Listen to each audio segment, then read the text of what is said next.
Hello बच्चों, कैसे हाल चाल हैं? पढ़ाई लिखाई अच्छी बढ़िया चल रही है?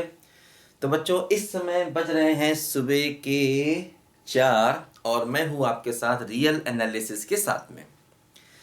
तो रियल एनालिसिस के सिलसिले को बेटा आगे बढ़ाते हैं और इसमें हम लोग देखो कुछ आज और अच्छे क्वेश्चंस करते हैं कन्वर्जेंट के। और पिछले वीडियोस जो मैंने बताए थे उसमें मैंने आपको इंक्रीजिंग डिक्रीजिंग का आइडिया दिया था, ठीक है ना। और इंक्रीजिंग डिक्रीजिंग के आइडिया और कन्वर्जेंट को मिला करके बहुत सारे नए नए सवाल यहाँ पर बनते जाते हैं। तो मैक्सिमम क्वेश्चन मैं डिफरेंट डिफरेंट टाइप के आपको बताने की देखो कोशिश कर रहा हूँ। और फिर तो बेटा सीखने की तो देखो कोई लिमिट नहीं है, लेकिन अगर आप पढ़ेंगे तो फिर आपके बेसिक क्लियर हो जाएंगे, फिर आप एक्स्ट्रा जितना भी चाहें आप सीख सकते हैं। आपको किताब की लैंग्वेज समझ में आने लग जाएगी। जब एक बार किताब की लैंग्वेज समझ में आने लग जाती है तो बच्चा खुद भी अपने आप पढ़ के चीज़ों को सीख सकता है, क्योंकि सीखने की बेटा कोई लिमिट नहीं है। मैं कोशिश करूंगा कि मैक्सिमम क्वेश्चन आपको बता दूं और आपका बेस में स्ट्रांग कर दूं। एक बार बेस स्ट्रांग हो जाए फिर आप बुक की लैंग्वेज जो है वो समझ में आने लग जाती है बच्चों को।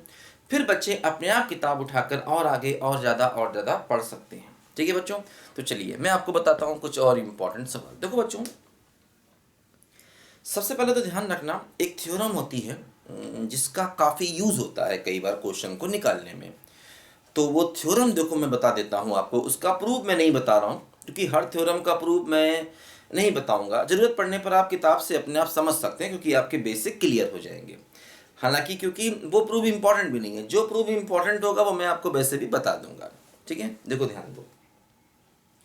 एक थ्योरम बेटा हम लोगों ने पढ़ी थी, एक थ्योरम तो हम लोग पहले पढ़ चुके हैं। देखो ये थ्योरम क्या है? ये थ्योरम है एवरी कन्वर्जेंट सीक्वेंस।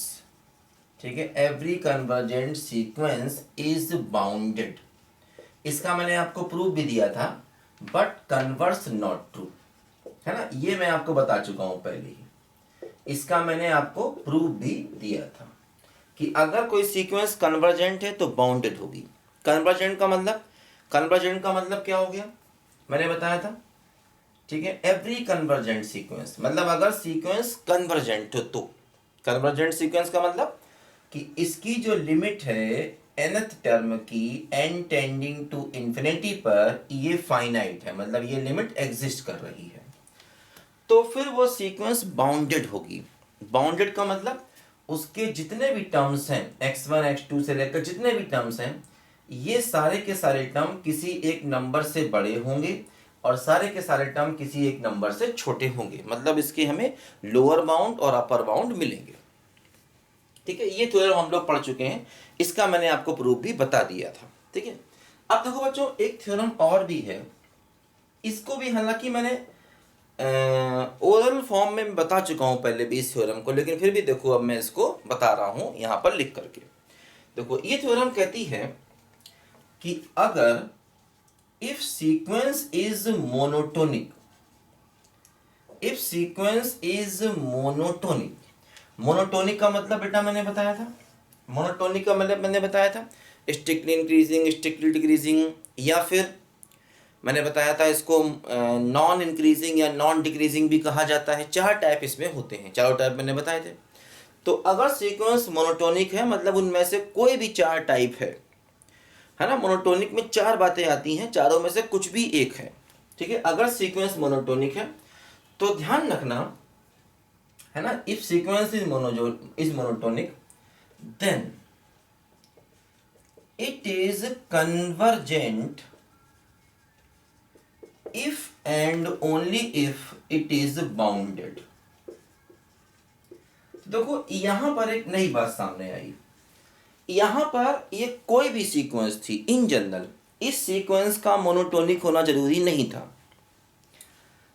लेकिन अगर सीक्वेंस कन्वर्जेंट है तो बाउंडेड होगा। ये थ्योरम ये कह रहा है कि अगर sequence every convergent sequence is bounded, मतलब ऐसे भी इसको बोल सकते हैं कि if sequence is convergent then it is bounded, इसको हम ऐसे भी बोल सकते हैं। ठीक है, if sequence is convergent then it is bounded, इसको ऐसा भी बोल सकते हैं। और यहां पर देखो मोनोटोनिक वर्ड का कोई यूज नहीं किया गया। यहां पर मैंने कहा कि अगर सीक्वेंस मोनोटोनिक है अगर सीक्वेंस मोनोटोनिक है तो कह रहे हैं कि convergent if and only if it is bounded, मतलब अगर कन्वर्जेंट होगा तो बाउंडेड होगा। कन्वर्जेंट डबल इंप्लाई बाउंडेड, मतलब अगर कन्वर्जेंट है तो बाउंडेड होगा और अगर बाउंडेड है तो कन्वर्जेंट होगा, लेकिन कब? जब सीक्वेंस मोनोटोनिक है तब, है ना। इसके तुमको मैंने पिछले वीडियोस में एग्जांपल भी बताए थे ऐसे बहुत सारे, जिसमें मैंने बताया था कि अगर वो कन्वर्जेंट है तो उससे हमें LUB, है ना, या सुप्रीमम या इन्फीमम भी आसानी से मिल जाता है। पुराने वीडियोस बेटा देखिए, उसमें मैंने इसके एग्जाम्पल भी मैंने कराए हैं कई सारे आपको, है ना। तो इन दो थ्योरम को आप याद रखिए हमेशा, इनके प्रूफ जरूरत नहीं करने की है, इसका प्रूफ मैंने बता ही दिया था। यहाँ पर देखो ये डबल इंप्लाई है, इफ एंड ओनली इफ का मतलब रिजल्ट दोनों तरफ से ट्रू है, कि अगर कन्वर्जेंट है तो बाउंडेड होगा और अगर बाउंडेड है तो कन्वर्जेंट होगा। ये रिजल्ट दोनों तरफ से ट्रू है, जबकि ये रिजल्ट एक तरफ से ट्रू है, कह रहे हैं कि अगर कन्वर्जेंट है तो बाउंडेड होगा, लेकिन अगर बाउंडेड है तो कन्वर्जेंट हो भी सकता है और नहीं भी हो सकता। इसके मैंने एग्जाम्पल भी आपको दिए थे। लेकिन यहाँ पर रिजल्ट दोनों तरफ से ट्रू है कि कन्वर्जेंट है तो बाउंडेड होगा, बाउंडेड है तो कन्वर्जेंट होगा, लेकिन ऐसा इसलिए है क्योंकि ये सीक्वेंस मोनोटोनिक है। अगर सीक्वेंस मोनोटोनिक नहीं है तो कन्वर्जेंट होने पर बाउंडेड होगी और बाउंडेड होने पर कन्वर्जेंट होना जरूरी नहीं है। लेकिन अगर सीक्वेंस मोनोटोनिक है, अगर सीक्वेंस मोनोटोनिक है तो कन्वर्जेंट होने पर बाउंडेड होगा और बाउंडेड होने पर कन्वर्जेंट होगा, ये बात कंफर्म है। बस समझे? तो इसको जरा दोनों थ्योरम को ध्यान से बेटा समझ लो, इसका कहीं भी यूज, या जैसे क्या होता ऑब्जेक्टिव टाइप क्वेश्चन में थ्योरम ही डायरेक्ट पूछ लिए जाते हैं बहुत सारे सवालों में। तो आप देखना जहां जहां भी ऑब्जेक्टिव टाइप क्वेश्चन पेपर आते हैं वहां पर कई बार थ्योरम ही बहुत सारे पूछ लिए जाते हैं, ठीक है ना। देखो जरा इसको ध्यान से बच्चों। अच्छा, अब देखो मैं आपको एक दो और अच्छे क्वेश्चंस यहां पर कराता हूं कन्वर्जेंट के। जैसे कन्वर्जेंट में बेसिकली क्या होता है ना कि लिमिट हमको निकालनी होती है। देखो जैसे कि यहां पर एक क्वेश्चन मैं आपको कराता हूं। क्वेश्चन देखो ये है, if an equal to n factorial n की पावर n, तो कह रहे हैं कि prove that sequence an converges to 0। Sequence an converges to 0 मतलब ये सीक्वेंस 0 पर कन्वर्ज करेगी। मतलब क्या हुआ? मतलब ये हुआ कि अगर हम इसकी लिमिट निकालेंगे n टेंडिंग टू इंफिनिटी पर तो वैल्यू 0 आएगी, ऐसा हमको प्रूव करना है। कन्वर्जेस टू 0 का मतलब हुआ कि n टेंडिंग टू इंफिनिटी पर इसकी लिमिट जो है nth टर्म की लिमिट ये 0 आएगी, ठीक है। देखो जैसे अगर हम इसकी लिमिट निकालना चाहें n टेंडिंग टू इंफिनिटी पर, an की लिमिट निकालना चाहें तो n टेंडिंग टू इंफिनिटी पर n फैक्टोरियल अपॉन n की पावर n हो गया। अब देखो समस्या ये है कि इसकी लिमिट निकाली कैसे जाए। देखो तो मतलब ये कुछ अलग प्रकार का क्वेश्चन है, मतलब जो हम लिमिट अब तक आमतौर पे इजीली निकाल लेते थे ये वैसा क्वेश्चन नहीं है। इसमें ऊपर n फैक्टोरियल नीचे n की पावर n है ना। जो अभी तक हम आसानी से लिमिट निकाल लेते थे तो ये उससे थोड़ा सा अलग क्वेश्चन है, ध्यान दीजिए। देखो ध्यान दो, अब इसके ऑब्जर्वेशन के दो तरीके हैं। देखो एक तरीका तो ये है कि जैसे an क्या है, n फैक्टोरियल n की पावर n है। मान लो हम n को 1 ले लें, मान लो हम n को 1 ले लें, ठीक है। तो क्या होगा? देखो a1 क्या आएगा, 1 अपॉन 1 की पावर 1 यानी कि 1 आ गया। a2 निकालो, n को 2 ले लो तो 2 फैक्टोरियल 2 की पावर 2, 2 फैक्टोरियल का मतलब 2/4 तो 1/2 आ गया। अच्छा a3 निकालो, n को 3 ले लो तो 3 फैक्टोरियल 3 की पावर 3, तो क्या हुआ 6 अपॉन 27 हो गया, ठीक है। अच्छा a4 निकालो तो क्या हुआ 4 फैक्टोरियल 4 की पावर 4, तो 4 फैक्टोरियल 24 और 2 5 6। देखो जो वैल्यू है वो लगातार कम होती जा रही है। मतलब देखो जैसे ये टर्म जो है ना, ये कितना आएगा, 1/4 पॉइंट समथिंग कुछ आएगा, ठीक है। और ये कितना आएगा बोलो, इसको अगर निकालेंगे तो 1/7 पॉइंट कुछ समथिंग ये आएगा। तो जैसे कि 1/2 1 से छोटा, ये इससे छोटा, ये इससे भी छोटा। मतलब जैसे कि देखो क्या हो रहा है कि A1 बड़ा है A2 से, A2 बड़ा है A3 से, A3 बड़ा है A4 से, और देखो वैल्यू जो है लगातार कम होती जा रही है। बस समझे?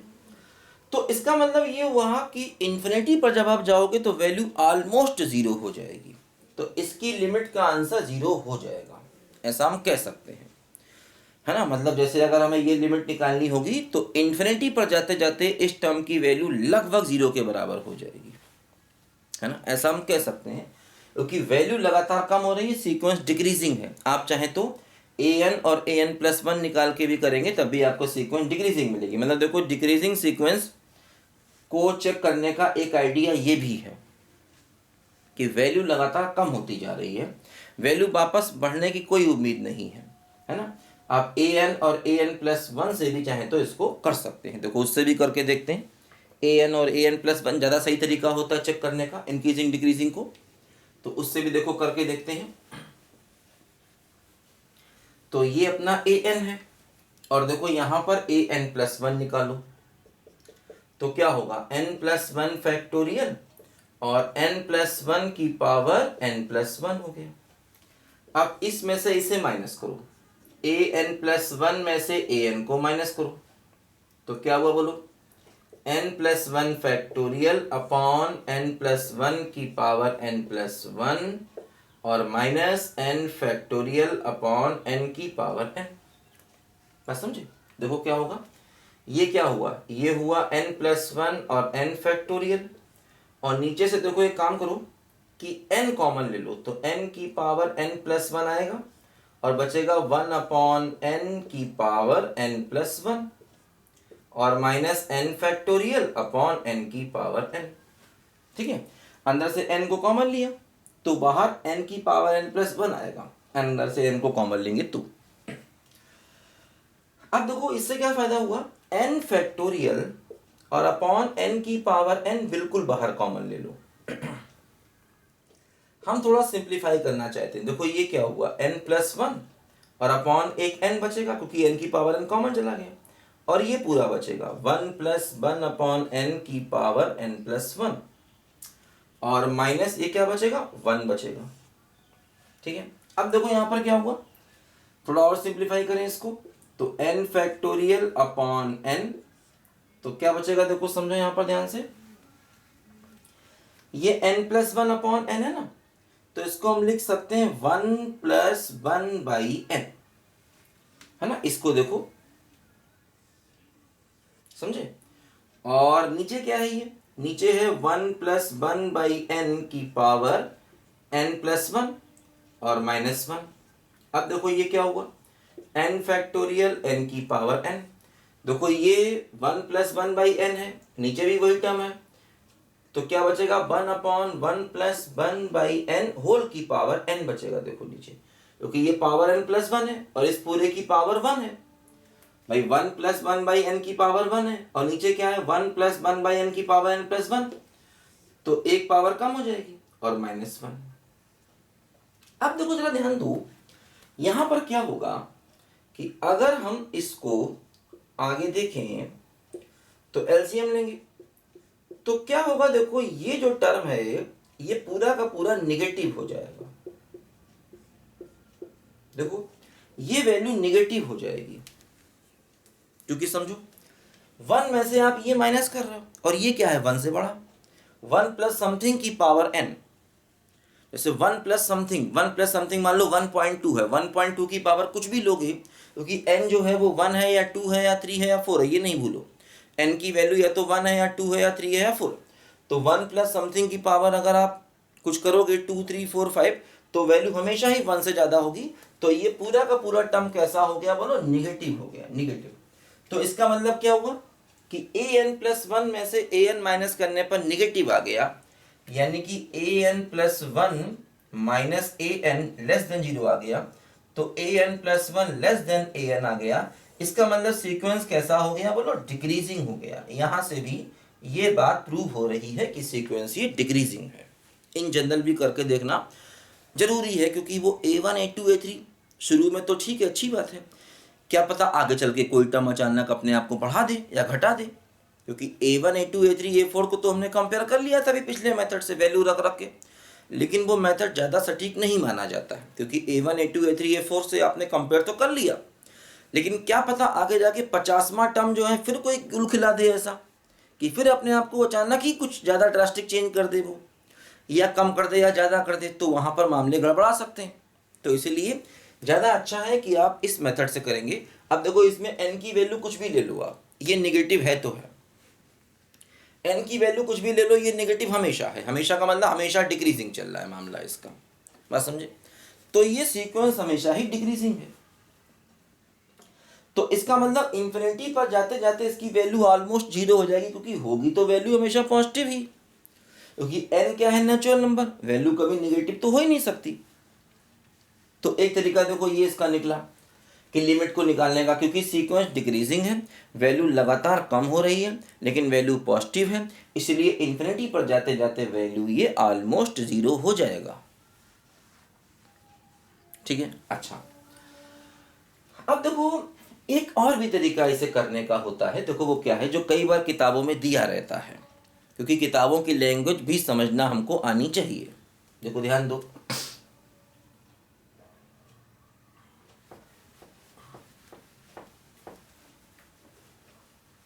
देखो एक और मेथड से हम इस लिमिट को निकालते हैं, क्योंकि इस लिमिट की वैल्यू हमें 0 प्रूव करनी है। देखो ध्यान दो, एक सैंडविच थ्योरम होता है, सैंडविच थ्योरम होता है, लिमिट को निकालने के लिए यूज करते हैं सैंडविच थ्योरम, या स्क्वीज थ्योरम भी इसको हम लोग कहते हैं। ये लिमिट को निकालने के लिए यूज किया जाता है। ये कहता है कि अगर मान लो fx, gx और hx ये तीनों कंटिन्यूअस फंक्शन है, कंटिन्यूअस का मतलब लगातार फंक्शन है, अगर ये तीनों कंटिन्यूअस हैं और मान लो fx की वैल्यू gx और hx के बीच में है, ठीक है, मतलब इक्वल हो भी सकता नहीं भी हो सकता है, जैसे कि ये हो सकता है एक तरफ इक्वल हो एक तरफ ना हो, या हो सकता दोनों तरफ इक्वल हो, या हो सकता दोनों तरफ इक्वल ना हो, तो मतलब fx कुछ ऐसा है। और मान लो कोई पॉइंट है a, और a पर आपने gx की लिमिट ली और वो l आ गई, और a पर ही मान लो आपने hx की लिमिट ली और वो भी l आ गई, तो इसका मतलब जो बीच वाला फंक्शन है fx उसकी लिमिट भी a पर l ही आएगी। अगर ऐसा है, अगर ऐसा है तो हमेशा ऐसा होगा कि अगर gx और hx की लिमिट l है तो fs की लिमिट भी l ही आएगी। ये हमारा सैंडविच थ्योरम होता है। तो इससे भी बहुत सारे क्वेश्चन लिमिट के निकलते हैं, लेकिन ये थोड़ा मुश्किल होता है। अब ये यहाँ क्यों लग रहा है, कैसे लग रहा है, ये कहना मुश्किल है, ठीक है। मतलब इससे क्या होता है, अगर हमें आंसर मालूम है तो अपनी बात को ज़बरदस्ती प्रूव करने का ये एक तरीका होता है और कुछ नहीं, क्योंकि किसी को आइडिया नहीं होता इतनी आसानी से कि यहाँ पर ये लग जाएगा, और ये आइडिया कोई नहीं लगा सकता कि यहाँ पर ये क्यों लग गया, ठीक है। बस ये है कि हमें आंसर मालूम है, हम जानना चाहते हैं कि भाई लिमिट 0 आ रही है, तो अपने रिजल्ट को हम ज़बरदस्ती प्रूव करना चाहते हैं और कुछ नहीं। भले ही कोई कितना विद्वान बने कि मुझे मालूम था यहाँ पहले से ये लगेगा, लेकिन कई सच्चाइयाँ ऐसी हैं जो एक्सेप्ट करनी पड़ती हैं हमेशा, ठीक है। तो इसमें मतलब मैं हमेशा आपको सच बात बताऊंगा, ये मेरी एक और ख़ास बात है, ठीक है कि सच हमेशा बोलना चाहिए, इसमें गलत कुछ नहीं है, ठीक है। जो है वो सामने है, ये सच्चाई है। हो सकता है आप अगर आज आप इसको एक्सेप्ट नहीं करते हैं तो निश्चित है आगे चल के आप इसको एक्सेप्ट करेंगे, ठीक है, कि सच्चाई जो है वो सामने आनी है एकदम। तो इसलिए सच बोलना ज़रूरी है कि ये ऐसा थ्योरम होता है जिसके बारे में किसी को मालूम नहीं होता है कहाँ लगेगा। बस ये है कि अगर हमें आंसर मालूम है तो अपनी बात को हम प्रूव कर सकते हैं इसकी हेल्प से। देखो समझो ध्यान से, ये थ्योरम यहाँ कैसे लगेगा, देखो इसको मिटा देते हैं। देखो इस बात को ज़रा समझो कि ये जो हमारा टर्म है ना, ये टर्म n फैक्टोरियल n की पावर n, देखो इसको ऐसे लिखें, n फैक्टोरियल का मतलब 1 2 3 4 एंड सो ऑन, n की पावर n का मतलब n n n n n and so on. देखो इसको ऐसे लिखें 1 by n, 2 by n, 3 by n and so on, तो n माइनस 1 बाई n और ये है n बाई n। देखो ध्यान दो, देखो जैसे जो 1 बाई n है ये 1 बाई n के बराबर है। इसमें एक बात और होती है कि सबको या तो फर्स्ट से कंपेयर करते हैं या लास्ट से कंपेयर करते हैं हर टर्म को। जनरली मतलब जनरली इसमें फर्स्ट से या लास्ट से कंपेयर किया जाता है चीज़ों को। देखो ध्यान दो, ये 1 बाई n है तो ये भी 1 बाई n है, बराबर है दोनों। अच्छा 2 बाई n जो है ये 1 बाई n से ये n बाई n से छोटा होगा। लास्ट से कंपेयर कर रहे हैं सबको, सबको लास्ट से कंपेयर कर रहे हैं मान लो, ठीक है। यानी कि n बाई n को 1 लिख सकते हैं तो ये 1 से छोटा होगा। अच्छा 3 बाई n भी जो है ये भी n बाई n से छोटा होगा, मतलब 1 से छोटा होगा, ऐसे करके। तो इस प्रकार सारे टर्म 1 से छोटे होंगे और n बाई n जो है ये खुद 1 ही है। 1 बाई n को हटा दो, 1 बाई n को नहीं लिया, ठीक है। तो मतलब ऐसा क्यों कर रहे हैं, बस इसीलिए कि उसकी वजह क्या, देखो बताता हूँ मैं आपको, कि ये सारे के सारे टर्म जो हैं अगर हम इन सबको मल्टीप्लाई कर दें 2 by n, 3 by n and so on, तो n बाई n, तो ये सारे टर्म क्या होंगे, लेस देन 1 हो जाएंगे। इधर तो 1 1 1 1 1 है, तो इनको मल्टीप्लाई करोगे, इनको ही मल्टीप्लाई करोगे, तो सब के सब क्या होगा, लेस देन 1 हो जाएंगे। और ये 1 बाई n है। तो अब क्या होगा कि अगर हम 1 बाई n से और मल्टीप्लाई कर दें, पहले इनको कंपेयर किया, अगर हम दोनों तरफ 1 बाई n से और मल्टीप्लाई कर दें दोनों तरफ, ठीक है, तो इधर भी 1 बाई n आ जाएगा। तो देखो ये पूरी की पूरी जो वैल्यू आई है यहां से यहां तक का रिजल्ट ये क्या हो गया, देखो यहां से यहां तक का रिजल्ट ये क्या हो गया, ये 1 बाई n से लेस हो गया। तो मतलब ये हुआ कि n फैक्टोरियल अपॉन n की पावर n 1 बाई n से लेस हो गया। और हाँ ये 0 से बड़ा है, ये तो सच है, 0 से बड़ा है ये, क्योंकि n क्या है, नेचुरल नंबर है, तो ये वैल्यू हमेशा 0 से बड़ी होगी। तो ये 2 के बीच में आ गया। अब अगर ये 2 के बीच में आ गया तो इसका मतलब इन्फिनिटी पर लिमिट क्या होगी, देखो जैसे इसकी लिमिट अगर हम इन्फिनिटी पर निकालें, 0 की लिमिट इन्फिनिटी पर निकालें तो 0 ही आएगी, और 1 बाई n की लिमिट अगर हम इन्फिनिटी पर निकालें तो वो फिर 0 आ जाएगी। तो मतलब ये फंक्शन जो है वो 2 के बीच में आ गया। सैंडविच, सैंडविच का मतलब क्या होता है, जैसे आप कहते हो ना कि भाई मैंने आज पनीर सैंडविच खाया, तो पनीर सैंडविच का मतलब 2 ब्रेड के बीच में आपने पनीर रख दिया, ठीक है। आप कहते हो कि मैंने पोटैटो सैंडविच खाया, तो 2 ब्रेड के बीच में आपने आलू रख दिया। तो सैंडविच का मतलब 2 चीज के बीच में तीसरी। तो वही कुछ यहां पर भी है कि 2 फंक्शन के बीच में ये फंक्शन आ गया, तो इसकी जो लिमिट है इन्फिनिटी पर सेम पॉइंट पर, और इसकी भी लिमिट क्या है, 0। तो इन दोनों की ही लिमिट इन्फिनिटी पर 0 है, इसलिए इसकी भी लिमिट इन्फिनिटी पर क्या हो जाएगी, 0 ही आ जाएगी, है ना। तो ये जो टर्म है बच्चों ये 2 के बीच में आ गया। सैंडविच का मतलब यही कि कोई फंक्शन 2 फंक्शन के बीच में आ जाए। तो अगर कोई फंक्शन 2 फंक्शन के बीच में आ जाए तो जो 2 बाहर वालों की लिमिट होती है वही बीच वालों की लिमिट भी होती है सेम पॉइंट पर। मैंने बताया भी आपको कि x इक्वल टू ए पर अगर एक की लिमिट l है और दूसरे की लिमिट l है तो बीच वाले की लिमिट भी x इक्वल टू ए पर l ही होगी। वही देखो यहाँ लग रहा है कि n टेंडिंग टू इन्फिनिटी पर 0 की लिमिट तो 0 ही होगी, n टेंडिंग टू इन्फिनिटी पर 1 बाई n की लिमिट भी 0 हो गई। तो इसका मतलब बीच वाले फंक्शन की लिमिट भी इन्फिनिटी पर 0 हो जाएगी। कहाँ से, सैंडविच थ्योरम से। तो इसलिए हम इधर 1 बाई n लाना चाहते थे जिससे उसकी लिमिट 0 हो जाए और कुछ नहीं। इसीलिए हमने कुछ ऐसी यहाँ पर कहानी जो है वो खेली कि जिससे इधर ये पूरा का पूरा 1 बाई n से छोटा हो जाए और कुछ नहीं, ठीक है। हमारा दिमाग में चल रहा था कि इधर 1 बाई n आएगा तो लिमिट 0 होगी और 0 होगी तो वैल्यू 0 हो जाएगी। इसलिए ये सब मैंने जानबूझ कर ये खेल खेला, ठीक है।